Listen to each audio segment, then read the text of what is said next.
Confessions by Saint Augustine was written somewhere around 400 AD, and it's still a huge book today and is widely known as being one of the most influential books in Christianity besides the Bible. So I've decided to read it this week to see just how influential it actually is. I've also heard that because this book is so old, it's a bit harder to understand. So I've decided that if I can fully get through this book and understand everything, and even better if I can learn something from it, I'm gonna let myself have a full-on book shopping spree where I will let myself buy as many books as I want, which I rarely ever do, and the amount of books could end up being a little bit insane, but I'm so excited for it. But first, I have to finish reading this book.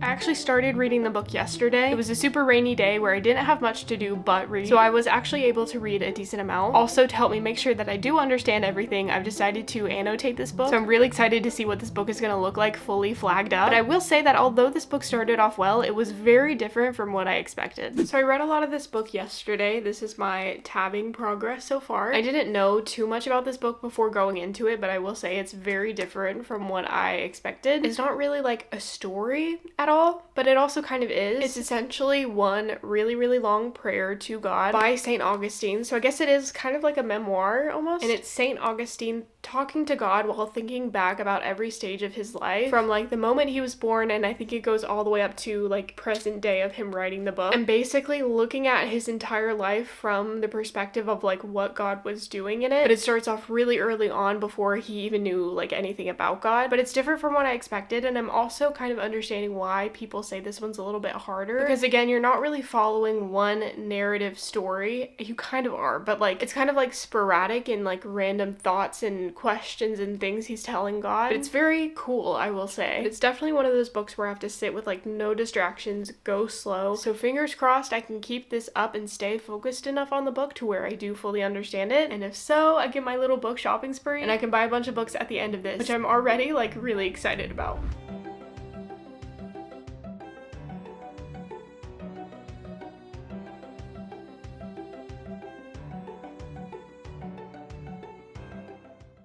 So I have this bird feeder right outside my window, and it's kind of sad because no birds come to it. Basically, there's this gang of like 3 squirrels that just dominate this bird feeder. They can easily climb up to it, and a lot of times they pour a lot of it on the ground. And there's basically never a moment where at least one of them isn't over there just like shoving bird seed in their face. So I look out my window and all I can really see are squirrels. Every once in a while they'll go away and a couple birds will come, but that's like very rare. And I keep looking out to try and see some pretty birds, but all I see are these squirrels.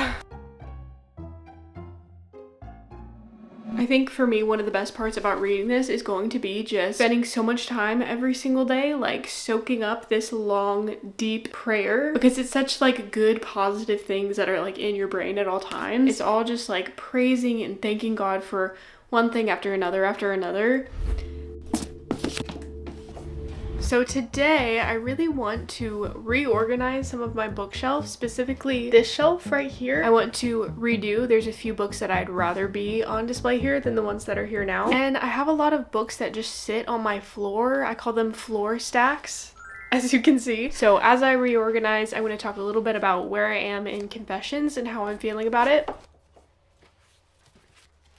So I'm going to start off by doing like a full C.S. Lewis section, starting off with Narnia. But anyway, with Confessions, I'm starting to realize why it's called Confessions. And I think it's basically because he's confessing things at like every stage of his life, from like different sins he committed that he didn't even realize he was doing at the time, to like bigger issues he had, things he did know he was doing wrong but just did anyway because he wanted to. And then there's even places where he's confessing that he should have like seen God in the moment and known what God was doing but didn't, and he's like confessing for that as well. He's like recognizing that God did so much for him in every stage of his life that he just didn't deserve, whether that be something like helping him to recover from a sickness, to just like guiding his life in a way that makes him end up where he wants to be. But like at the time he didn't know what he was doing, and he's recognizing that everything good in his life and in him comes from God. I found this one quote that just said, "Therefore the God who made me must be good, and all the good in me is his," which I think is what this whole section, at least that I'm reading of the book, is about. Everything good that has happened in his entire past, whether he recognized God at the time or not, it was always God. Okay, it's done now. I feel like it's not gonna look that different to you, but it looks a lot different to me. I'm gonna briefly go over what I did and what I changed. So basically, I have an entire C.S. Lewis section, and then I moved into all of my classics. Some of these I actually haven't read yet, like The Count of Monte Cristo, but I'm going to soon. Mark my words, even though it's 1,200 pages. And then I also ended up reorganizing this top shelf. I did all of my Francine Rivers books together, and then I did a couple other Christian fiction or just Christian books that I have, and I don't really know where to put them, but I do want them on my shelf. And then I go into some of my mystery thriller books, and then I went into my historical fictions and like my Kristen Hannah stuff. And then I replaced some of the ones up on this upper shelf. These aren't really organized based on a genre or anything. And now I'm just left with this mess of books all over my bed. So I just need to organize these. So I'm gonna do that real quick and then it'll be done.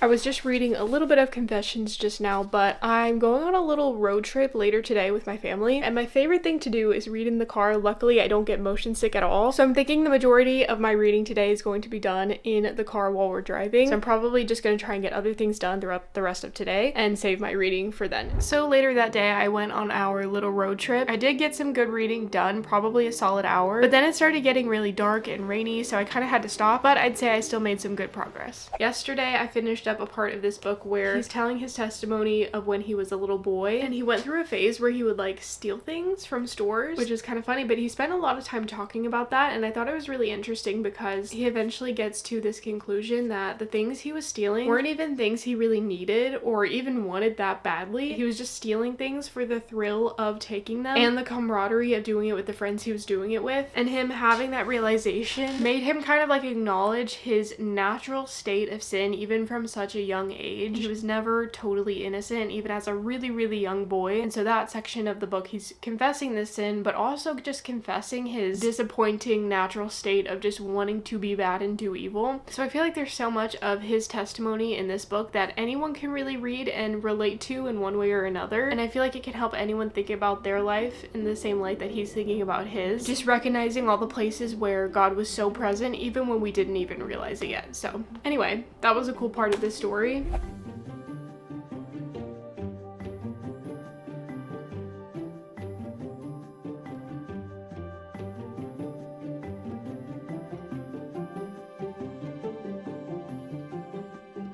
I was talking a little bit outside, but I realized now that I don't think you could hear me very well, so I'm gonna re-say what I was saying. Basically, I was showing my tabbing progress, and basically I was wondering if I'm doing too many tabs, and I was worried that there's a chance I might run out by the end of the book, so I think I need to reel it back a little bit. But the reason why I'm using so many is because there's so many amazing quotes that I feel like I need to mark, and there's this one specifically that I really liked, especially because I just read over that part about theft, and it talked a lot about how everyone is just sinful from nature. And then this is just a quote that I read that I liked that kind of had to do with that. It says, "By this means you form the offspring of our fallen nature, and with a gentle hand you prune back the thorns that have no place in your paradise. For your almighty power is not far from us, even when we are far from you."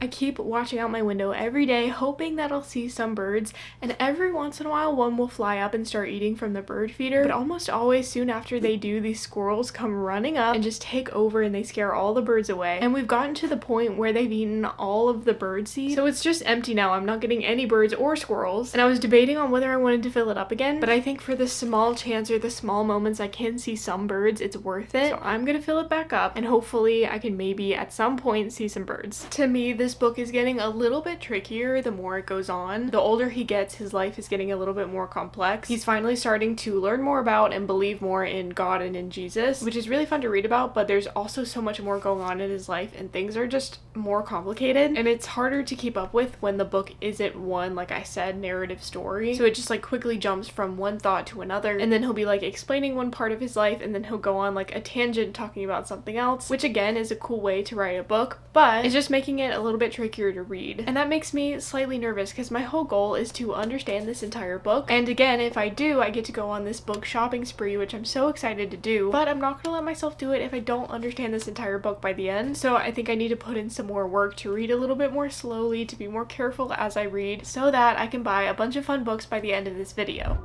Fun fact, this is actually my mom's copy of this book and she had already read it before me, and so she had like lined and marked up almost every single page. But I actually kind of like that because whenever I get to a point where she's like done a bunch of lines, it makes me like focus up more on that section of what I'm reading. It kind of like alerts me like, oh, this is something good, I need to pay attention. And it's actually very helpful when reading a book like this that's pretty complicated. Before, I read over a part in this book where Saint Augustine gets baptized, so it was a really cool moment for him to finally get baptized as an adult, and it was specifically cool to include in this book, I think, because obviously so much of the book is going back and talking about some of the shameful things that he had done in his past. But the cool thing about this baptism is that he says, "We were baptized and all anxiety over the past melted away from us. Music surged in my ears, truth seeped into my heart, and my feelings of devotion overflowed so that the tears streamed down, but they were tears of gladness." I feel like that's the perfect part that shows that even though he's confessing for a lot of bad things he did in his past, he's not still like really troubled by them, I guess. He understands that that's all in his past and he's a new person now. So I thought that was just a cool moment I read a couple days ago. And I'm finally getting really close to finishing this book. I'm almost done.